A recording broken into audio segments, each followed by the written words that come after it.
Dogworks Radio is sponsored by Alaska Dogworks. Check out their website at alaskadogworks.com.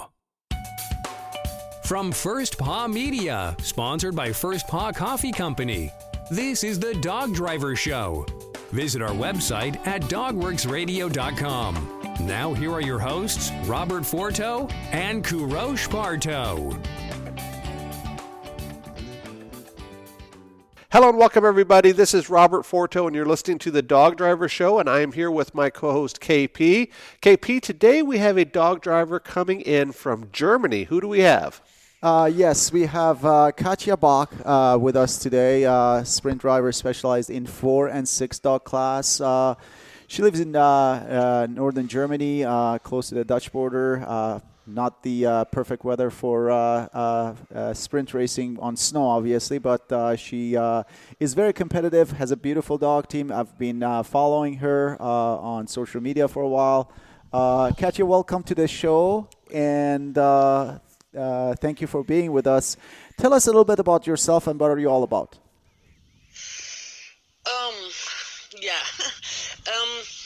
I'm a bit older than most of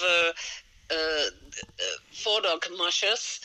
I'm 59 already. So when I started mushing about 15 years ago, so I started when I was a bit older than the others. The reason for that is that I made a lot of other things with my dogs. I grew up with dogs and I had dogs all my life.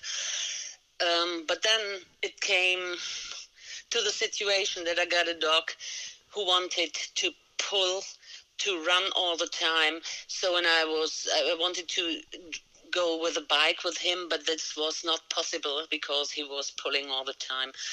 And at that time, bike gearing was not very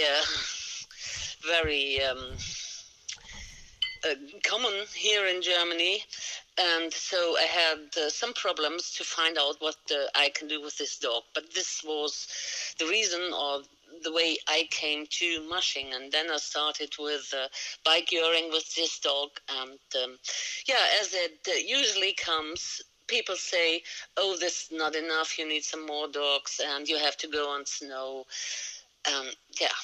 This was the story then. It took some years, and now I have 12 dogs. Catja, how did you start with the dogs? Actually, did you breed your dogs? Did you buy some dogs? Did you borrow some dogs? How did you put it together? First of all, I started with this dog from a shelter. It was German short-haired pointer, but of course not a sled dog.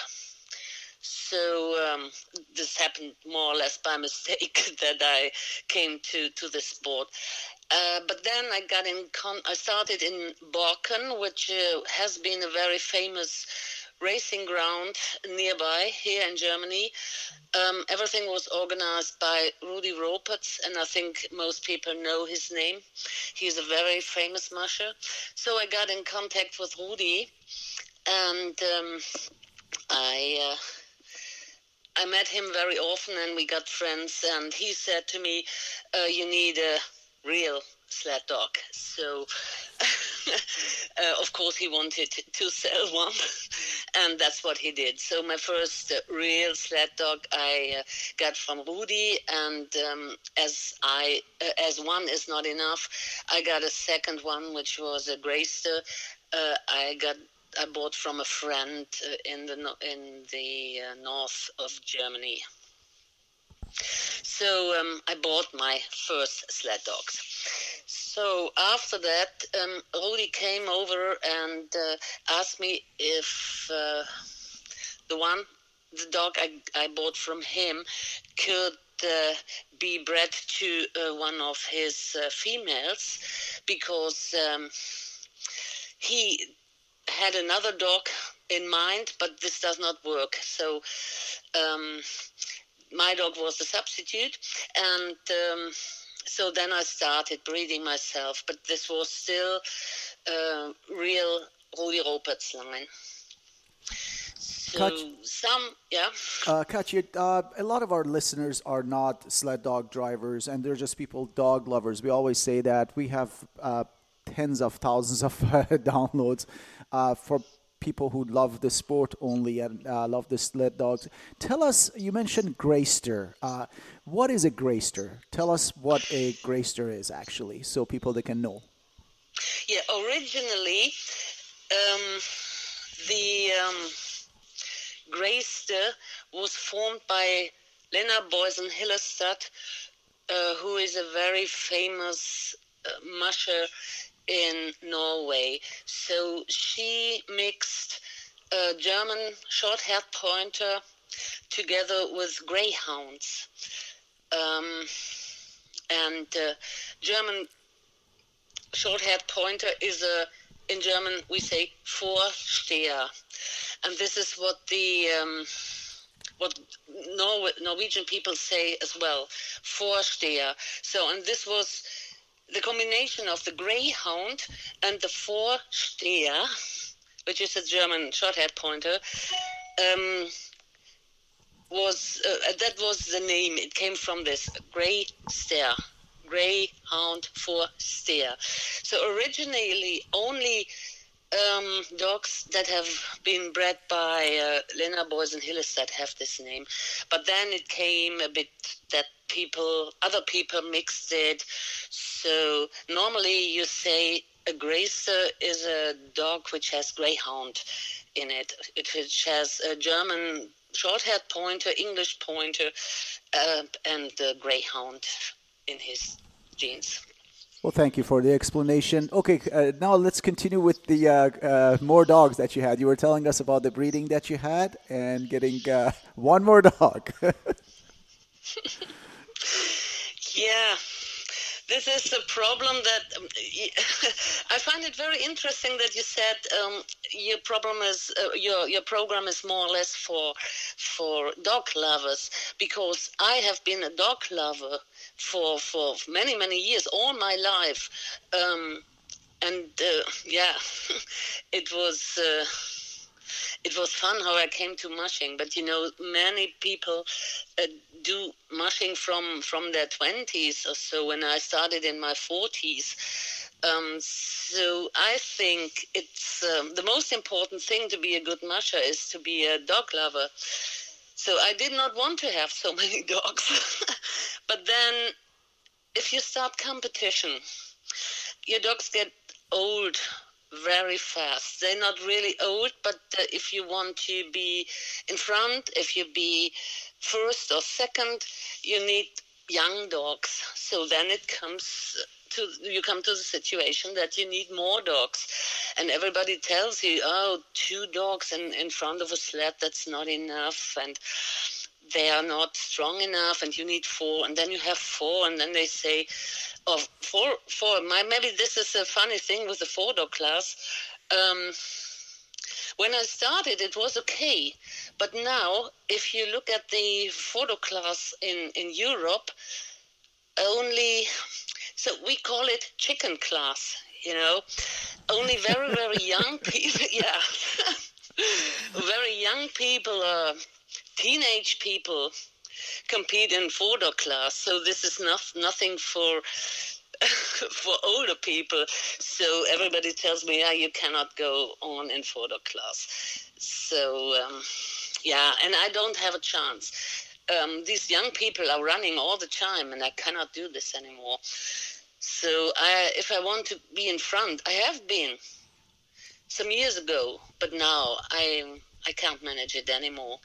So I need more dogs, and now I have these 12, and let's see. And the old dogs stay with me, and that's the reason why they get more and more. Yeah, I have them still in my house, the old dogs. Katja, you mentioned that you started with the 2-dog SP2 class. Tell us the difference between the different classes. What are the classes that you have in the competitions in Europe? If we talk about sprint classes, we start with SP, which means sprint 2 dogs, it's a 2-dog class, but this is for beginners. This is really for beginners or for very young people or for teenage people, for children maybe. But I have been a beginner, even if I was older, but I started in this class. This is a real beginner class. Then we have the, let's say, overcrowded 4-dog class.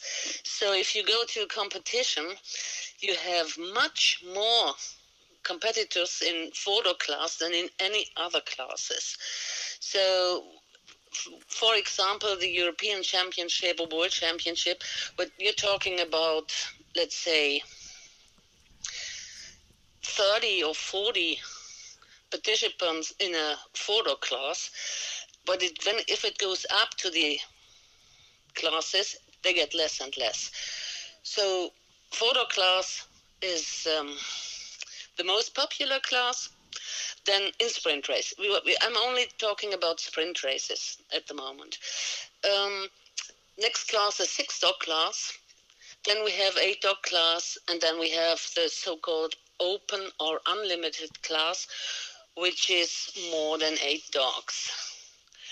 If you go to mid-distance races, you have only 2 classes, limited and unlimited. I don't know how it is in Alaska, but I think it's similar maybe. So we have in mid-distance classes, we have only 2. Catja, obviously, as we discussed earlier, you live in a warmer climate than us, for example, in Alaska or in Scandinavia. So how do you prepare your dogs to be competitive, living in an environment without a lot of snow? How do you organize the season for yourself? The dogs, of course, don't care. So our season is shorter. So our season is much shorter than a Scandinavian season. So in summer we don't train with carts or something like that. We could just go swimming. So we have a lot of small lakes here, and the dogs love the water. Or I go out with a quad, but not. The dog's not in front of the quad, but just free running. So to keep them a bit, up. But normally we have a very long break in training from May until August, I would say, end of August maybe. So normally August is very hot here. So most of the time we can start in September. Then we'd start training with the ATV, but not too much. Only very soft training, and we have some dryland races here around, but I don't like dryland racing too much. But I take part in some of them, maybe 3 or so, and in December, if possible. So this season it has not been possible due to the COVID, but normally we go to Scandinavia in December and stay until January, February. Sometimes we go home and go back a second time in end of February and March. Depends on if we have races or competitions there. But this is the main time where I work with the dogs. So, for example, if I say there is a World Championship or European Championship in February, so the dogs need to have their peak in February at that time. So I'm always working on to the highest point, and I don't need so much time for that. So this 2 or 3 months is enough. I don't have to train all year. So, how do you organize training on sled? We've interviewed a lot of people from Central Europe, and a lot of them they have to travel actually to get to snow. What do you do? Yes, of course, the same. Um, so if we want to be on the safe side, we definitely go to Norway or Sweden. So we have, for us, it's not so far as it is for most of the people from the east or from the south of Germany. So we just go 4 hours to Kiel, which is a big harbor, and we take the boat, a big ferry, overnight to Sweden, to Göteborg, and then we have to drive again 4 hours to our final destination in Norway. So which is 2 days, of course, but it's not so much driving because most of the time we're on the boat, which is very comfortable for us. But if I really want to have good conditions, I have to go to Scandinavia.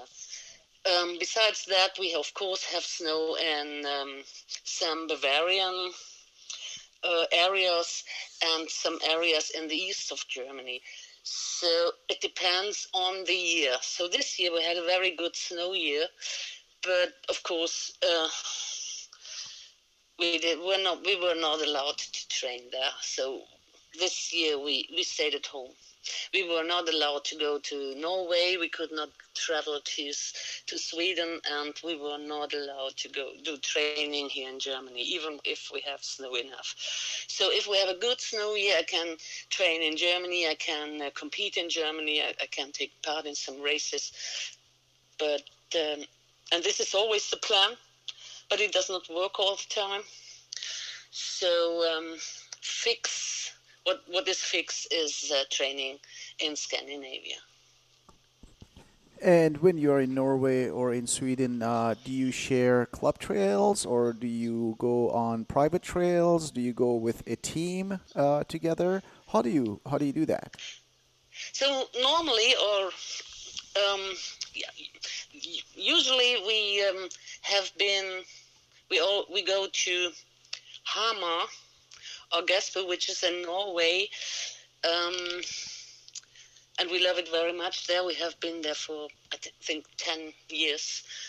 And this is a club trail.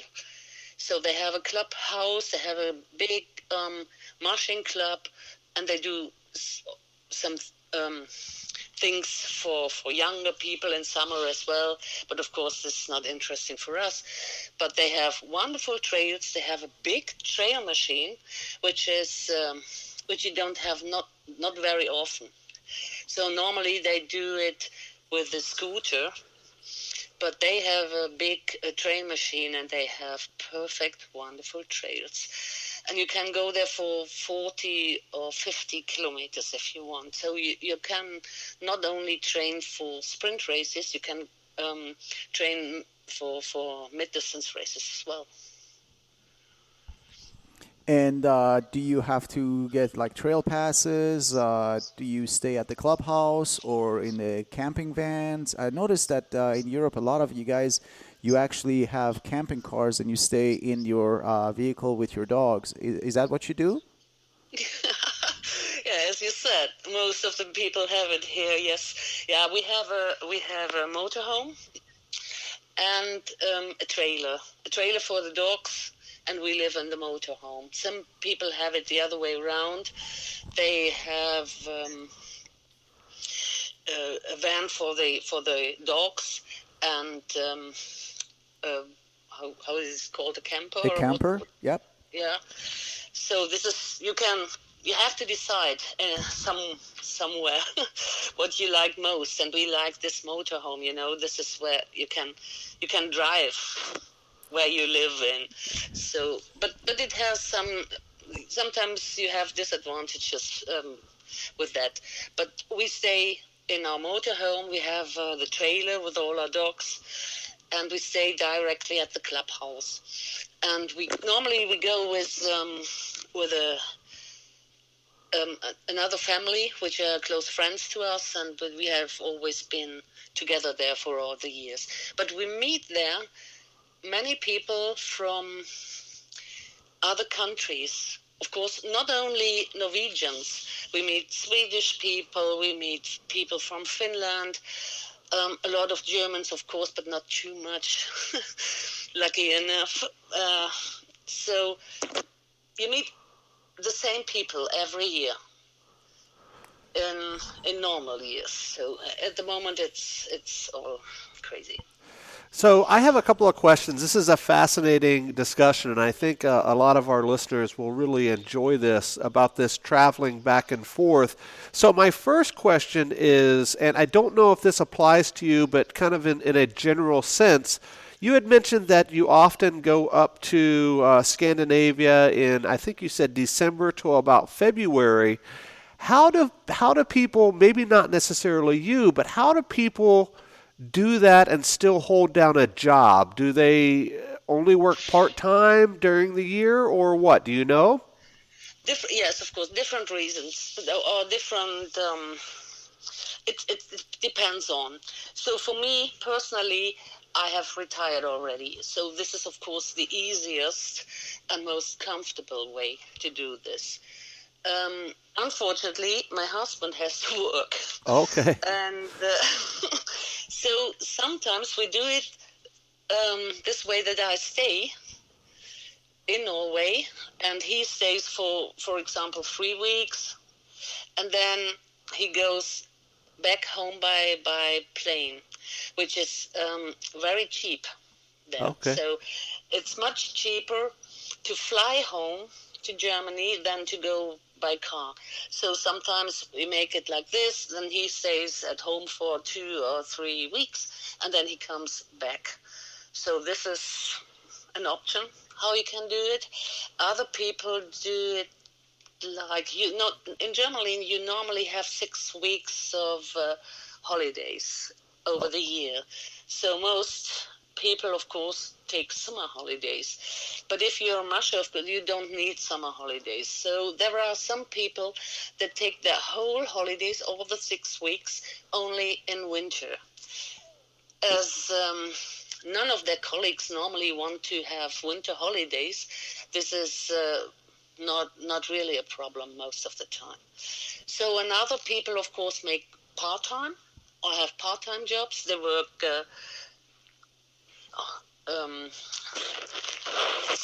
full on all the other months, and then they take their part-time over the winter.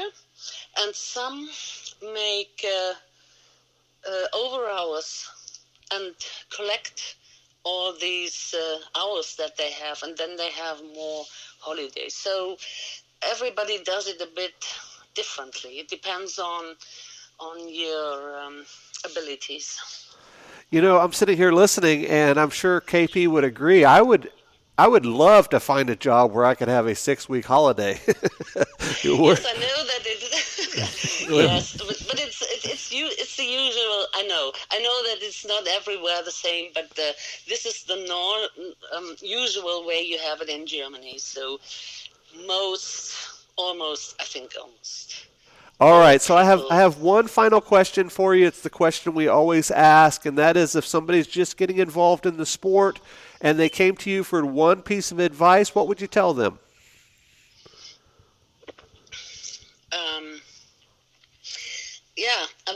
I had some discussions with other mushers at the moment, because this is it's a very important and very difficult question. Here in Germany, everything gets very popular. The sport gets very popular, and it sometimes ends up in people having 20 dogs and are only using 2.